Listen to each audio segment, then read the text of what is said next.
আর দেখুন, ফোর্ট উইলিয়ামের প্রাচীরে ধাক্কা, একদম এই পাঁচিলে ধাক্কা, পাঁচিল ভেঙে দেওয়া হলো। মনে করা হচ্ছে দুর্ঘটনা, সিসি ক্যামেরার ফুটেজ দেখা হচ্ছে খতিয়ে, কিন্তু এই ভাঙা পাঁচিলে, একেবারে ভাঙা রেলিংয়ে একেবারে চাকার দাগ রয়েছে। সেই চাকার দাগ দেখেই অনুমান করা হচ্ছে রাত্রিবেলা নিশ্চয়ই কোনো লরি বা বড় গাড়ি ধাক্কা মেরেছে এবং তার ফলে এই গার্ডরেল বা এই যে রেলিং ভেঙে পড়েছে। সেনাবাহিনীর ফোর্ট উইলিয়ামের যে দুর্গ রয়েছে সেই দুর্গের ঠিক পাশেই এখানে যে রেড রোডের যে প্রাচীর রয়েছে এবং সেই প্রাচীর ভেঙে পড়েছে। কার্যত ফোর্ট উইলিয়ামের কাছেই এভাবে প্রাচীর ভেঙে পড়েছে, মনে হচ্ছে একটা ধাক্কা, জোরে ধাক্কা, সজোরে ধাক্কা। আমরা দেখতে পাচ্ছি এই পাশেই একটি গাড়ি যাওয়ার যে অর্থাৎ গাড়ির চাকার যে দাগ সেটা স্পষ্ট, এবং এই চাকার দাগ চলে গেছে, অর্থাৎ এই কোনো গাড়ি গিয়ে এটা ধাক্কা মেরেছে নাকি অন্য কোনোভাবে, কারণ গত কয়েকদিন বৃষ্টি হয়েছে, তাতেও এর ভিত আলগা হতে পারে, সেই কারণেও পড়ে যেতে পারে। অর্থাৎ কারণ স্পষ্ট নয়, কিন্তু এই ধরনের একটা গুরুত্বপূর্ণ জায়গায় এভাবে প্রাচীর ভেঙে পড়ায় যথেষ্ট উদ্বিগ্ন পুলিশ। সিসিটিভি ফুটেজ খতিয়ে দেখা হচ্ছে। ময়দান থানার যারা আধিকারিক রয়েছেন তারা তদন্ত করে গেছেন, ঘটনার সরেজমিনে দেখে গেছেন এবং ময়দান থানা এর তদন্ত করছে যে ঠিক কী কারণে, কোনো গাড়িতে দুর্ঘটনা নাকি অন্য কোনো কারণ রয়েছে, সেই কারণ খুঁজছে ময়দান থানার পুলিশ। ক্যামেরায় সৌমেন দাসের সঙ্গে বিশ্বজিৎ সাহা, নিউজ 18 বাংলা। চম্পাহাটি, গতকালই বিস্ফোরণ ঘটেছে বাজি কারখানায়, একজন দুজন আহত হয়েছেন, কিন্তু সেটা বড় কথা নয়। বড় কথা হচ্ছে এই চম্পাহাটিতে গত কয়েক বছর ধরে বেআইনিভাবে বাজি কারখানা তৈরি এবং তাতে বারবার দুর্ঘটনা, মৃত্যুর ঘটনাও ঘটেছে। কিন্তু গতকাল বিস্ফোরণ, আজ রমরমিয়ে চলছে বাজি কারখানা। চম্পাহাটির ঢিলছোড়া দূরত্বে, গতকালই আমরা দেখিয়েছি ঢিলছোড়া দূরত্বে বিস্ফোরণ, বেআইনিভাবে বাজি তৈরি করতে গিয়ে বিস্ফোরণে আহত 2, এবং প্রশাসনের নিয়মকে এখনও বুড়ো আঙুল দেখানো হচ্ছে। বেআইনি বাজি কারখানা, আজ সকালেও বেআইনি বাজি তৈরি কারখানার হদিশ পাওয়া গেল। কোথাও কারখানা, কোথাও আবার বাড়ির মধ্যেই বেআইনিভাবে বাজি তৈরি হয়েই যাচ্ছে। বাজি আমি বানাই খুব কম, ওই রং মশাল করি আর ওই আনার করি।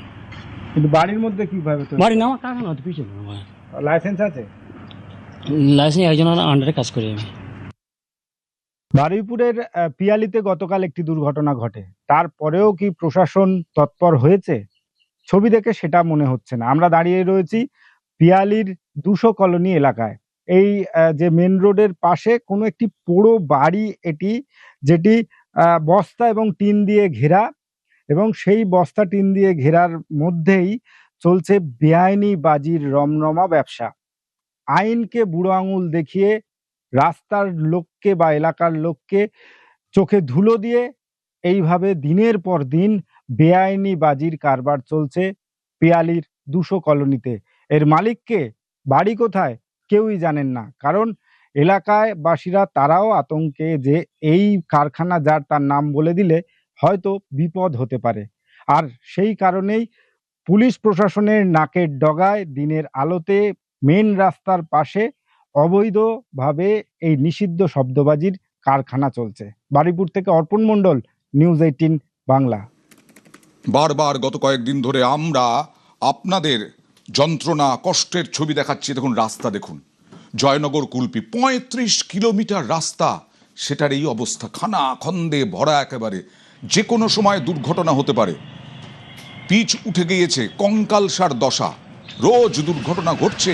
বর্ষাতেও চরম দুর্ভোগের মধ্যে জল জমলে পড়ে বাইকার যারা, বাইক আরোহী যারা, তারা বুঝবেন কি করে? এখান থেকেই তো দুর্ঘটনা ঘটে যাওয়ার আশঙ্কা। তৃণমূল জামানায় বারবার অভিযোগেও হয়নি কাজ।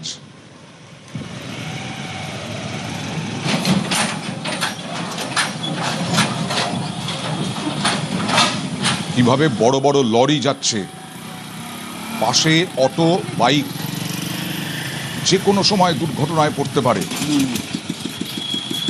রাস্তার জন্য তো যত অ্যাক্সিডেন্টগুলো এখানে হচ্ছে, খুব 2-1 দিন পর পর দেখছি, শুনছি অ্যাক্সিডেন্ট হয়েছে। এই রাস্তায় এত গাড্ডা, মানে গাড়ি পাস করাতে গেলে তো রাস্তায় অ্যাক্সিডেন্ট তো হবেই।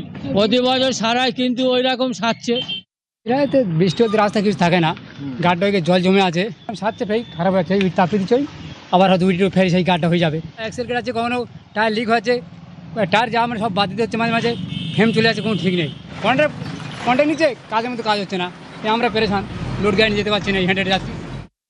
পিচের আস্তরণ উঠে গিয়ে কঙ্কাল সার চেহারা, কোথাও কোথাও দেখা যাচ্ছে যে বড় বড় ডোবা হয়েছে, আর যার কারণে সমস্ত গাড়ি চালক যাদেরকে দুর্ভোগ পোহাতে হচ্ছে এবং প্রতিদিন দুর্ঘটনা ঘটছে, এমনটাই জানাচ্ছেন এলাকার বাসিন্দারা। যারা গাড়ি চালাচ্ছেন তাদের বক্তব্য, প্রতিদিন যে টাকাটা আয় হচ্ছে তার থেকে বেশি হচ্ছে ব্যয়। প্রতি বছরেই এই রাস্তা সারাই হয়, কিন্তু ঠিক মতো সারাই হচ্ছে না বলে অভিযোগ করছেন গাড়ি চালকরা। কবে এই রাস্তার হাল ফিরবে তা নিয়ে প্রশ্ন রয়েছে এই এলাকার বাসিন্দাদের। ক্যামেরায় রফিকুল ঢালির সঙ্গে অর্পণ মণ্ডল, নিউজ 18 বাংলা, বারুইপুর। দক্ষিণ 24 পরগনার পর উত্তর 24 পরগনা। একটু ইস্যুটা অন্য। মদের দোকান বন্ধ করার দাবিতে পথ অবরোধ বাগদায়। মদের দোকান বন্ধ করতে হবে, এটাই দাবি এই মহিলাদের। আন্দোলনকারী মহিলারা, তারা হেলেঞ্চা গ্রাম পঞ্চায়েতের বাসিন্দা। পঞ্চায়েত অফিসের পাশেই মদের দোকান। আগেও দোকান বন্ধের দাবিতে বিক্ষোভ দেখিয়েছে মতুয়া মহাসংঘ। কথা বলবো প্রতিনিধি অনিরুদ্ধর সঙ্গে। অনিরুদ্ধ, পঞ্চায়েত অফিসের পাশে দোকান, কিন্তু কোথাও তো এরকম নিয়ম নেই যে হাসপাতালের পাশে বা স্কুলের 100 মিটারের মধ্যে মদের দোকান বন্ধের নিয়ম আছে। এখানে কি সমস্যা হচ্ছে এই মহিলাদের? দেখো, তোমাকে জানিয়ে রাখি যে উত্তর 24 পরগনার বাগদা ব্লকের হেলেঞ্চা গ্রাম পঞ্চায়েত অফিসের পাশে যে মদের দোকান রয়েছে, সরকারি লাইসেন্স প্রাপ্ত এই মদের দোকান, স্থানীয় সাধারণ মানুষের অভিযোগ যে এই এলাকায় মদের দোকান থাকায় নানা সময় সমস্যার সম্মুখীন হতে হচ্ছে। বিভিন্ন সময় যারা মদ্যপান করেন তারা উপদ্রব করছেন। তেমনই অভিযোগ তুলে পরবর্তীতে মতুয়া মহাসংঘের পক্ষ থেকে গত মাসের 17 তারিখে আন্দোলন করা হয়, প্রতিবাদ করা হয় মদের দোকানের সামনে। তাদের দাবি ছিল যে এই এলাকা থেকে মদের দোকান তুলে নিয়ে অন্যত্র যেখানে ফাঁকা জায়গা আছে সেখানে মদের দোকান বসানো হোক। সেই দাবিকে মান্যতা না দেওয়ার কারণেই আজ আবার বাগদা ব্লক মতুয়া মহাসংঘের পক্ষ থেকে বাগদা থানার সামনে বনগা বাগদা সড়ক, রাজ্য সড়ক, সেই রাজ্য সড়কে অবরোধ করা হয়। প্রায় 1.5 ঘন্টা এই অবরোধ চলে। পরবর্তীতে মতুয়া মহাসংঘের তরফ থেকে বাগদা থানায় একটি লিখিত স্মারকলিপি নিয়ে যাওয়া হয়। তাদের দাবি যে এই এলাকা থেকে মদের দোকান অন্যত্র সরিয়ে নিয়ে যেতে হবে। সেই দাবিকে মান্যতা দিয়েছেন। পুলিশ আশ্বস্ত করবার পরে প্রায় 1.5 ঘন্টা অবরোধ চলবার পরে সেই অবরোধ উঠে যায়। কিন্তু মতুয়া মহাসংঘের দাবি, যতক্ষণ না পর্যন্ত এই মদের দোকান এখান থেকে অন্যত্র স্থানান্তর করা হচ্ছে তাদের এই আন্দোলন জারি থাকবে। প্রশাসন আশ্বাস দিয়েছে বলেই তারা আপাতত আজ অবরোধ তুলে দিয়েছে।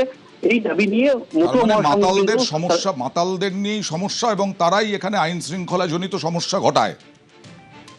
অনিরুদ্ধ, একদমই এই এলাকায় বিভিন্ন সময় যারা মদ্যপান করবার জন্য ওই দোকান থেকে মদ কিনতে আসেন তারা এলাকায় বিভিন্ন সময় উপদ্রব করেন, তেমনি কিন্তু অভিযোগ তুলছেন। এবং পার্শ্ববর্তী মন্দির রয়েছে, স্কুল রয়েছে, পঞ্চায়েত অফিস রয়েছে, কি করে এরকম একটি জায়গায় মদের দোকানের অনুমতি দেওয়া হলো তা নিয়ে কিন্তু প্রশ্ন তুলেছে। মদের দোকানের অনুমতি মেলার কথা নয়, আইন শৃঙ্খলা জনিত সমস্যা হলে অবশ্যই পুলিশের পদক্ষেপ করা উচিত। আমরা গতদিনেও এই মদের দোকানের বিরুদ্ধে প্রতিবাদ জানিয়েছিলাম এবং আমাদের 4-5 দিন বন্ধ রাখার পর দোকান আবার খুলে দেয়। তো আজকে আমরা আবার মিলিত হয়েছি। আমাদের এই যুব সমাজকে নষ্ট করার মূলে এই মদের দোকান, গরিব মানুষের সমস্ত কিছু ধ্বংস করে দেয় এই মদ। আমাদের যুব সমাজ ভরতে দিচ্ছে না এই মদ, তার বিরুদ্ধে আজকে আমাদের এই আন্দোলন। যতক্ষণ আমাদের দাবি না মানা হবে ততক্ষণ অবরোধ চলবে। আমরা চাইছি এক্ষুনি এই মুহূর্তে এই মদের দোকান বন্ধ করে দেওয়া হোক। যে মদের কাউন্টার, যে অঞ্চলের পাশে এবং স্কুলের আশেপাশে কোনো মদের কাউন্টার চলবে না। রীতিমতো ওনাদেরকে বলা হয়েছে ফাঁকা জায়গা, অন্তত একটু ফাঁকা জায়গায় গিয়ে মদের দোকানটা খুলুক। ওনাদেরকে বলা হয়নি যে বন্ধ করো। এখানে এই থানার, বাগদা থানার যে বড়বাবু রাখহরি, উনি 3 লাখ টাকা খেয়ে সেই কাউন্টারটা আবার খুলেছে।